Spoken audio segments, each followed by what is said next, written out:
Dream a little dream of me. Welcome, kindreds, it's Jessica the Story Witch, and this is day 14 of the 31 Days of Tarot Challenge. And the question for today is, share your favourite divination tool aside from tarot.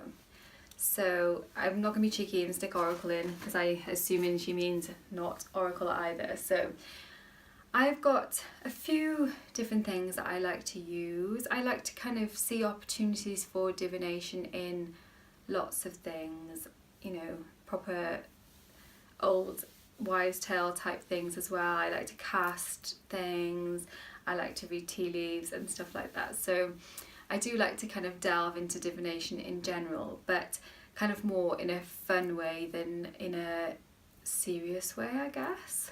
Although I think generally divination is always kind of fun and serious. So the things I want to show you is like my two main things that I use really, you know, like if I need to know the answer to a question rather than if I'm just kind of wondering, or the opportunity arises if I'm drinking a cup of tea or something, or I'm melting a candle. So yeah, the two things I generally use are a pendulum. I'm sure lots of people will be showing these. I have a few different pendulums made of different crystals with different chains and things like that. I don't find I don't find that I have a super preference for certain types or crystals or things like that, but I do find that I like to use one particular one for a while, and then somehow I'll just not want to use that one for a little while and I'll use a different one. So my favourite one is probably a carnelian and silver one that I bought for myself, oh I don't know, about 10 years ago or so now, and that has been one that I do keep coming back to all the time. But yeah, so a pendulum, super easy to use, and especially good for things like yes no questions and stuff like that, which tarot can sometimes be a little bit more tricky to use for. So a pendulum. And my other thing which I love is runes, and specifically WomanRunes, which here's the book.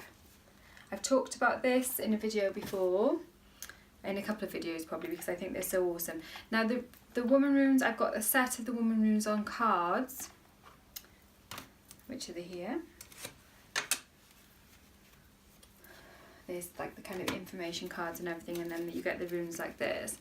But obviously as they're runes, then you don't have to read them with cards. My friend Sarah has she's got lots of little stones and she's painted each of the rune symbols, because they're very simple symbols, onto the stones, and then you can use them, you know, the same way as you would normally use runes with casting or with selecting from a bag. And what I would really like to do, what I see these being on, is I'd love to have like a piece of wood that has been cut into little discs and have these runes burned on using pyrography, and I think that would just be so wonderful. So that's something that I'm hoping to do this year, to make a set of these runes on wood, so I could use them like that. But they're wonderful to use even just on the cards, they're lovely. I feel very connected to the language in these runes. They are specifically woman runes. They were channeled by a Native American lady called Shekinah Mountain Water, and Molly Reamer, who I also mention in lots of my videos because her stuff is really cool.